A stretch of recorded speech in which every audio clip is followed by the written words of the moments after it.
All right, Efren, thanks so much. A member of the team managing the Richland County penny tax is pushing back on recent headlines and county actions about its management of the penny fund. News 19's Jacob Reynolds has those details. The program development team manages the Richland County penny tax. Rick Ott with MB Khan is a senior principal for the PDT and said there are misconceptions about what they do. The PDT doesn't write checks to anyone other than our own subcontractors. We do not control any public money. That's a very important aspect. And apparently there's some folks out there that are thinking that we are spending public funds. We are not. We are only being paid for what we're contracted for with Richland County.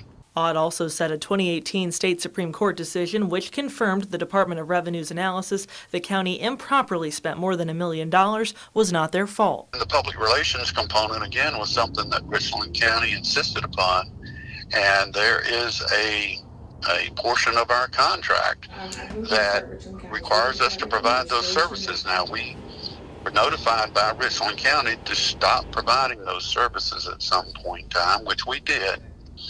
And, but again, no monies were misspent.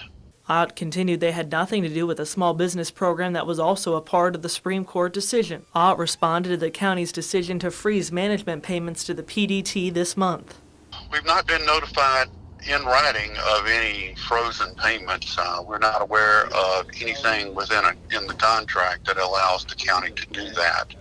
I will tell you, if they do that, it has put a real burden on some of the 13 firms that are very small firms, and some of them could very well be put out of business.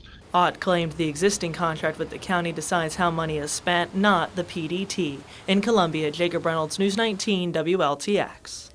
Well, to read more about our conversation with the program development team, find this story on our website. That's WLTX.com. The penny tax has been controversial since it was first approved.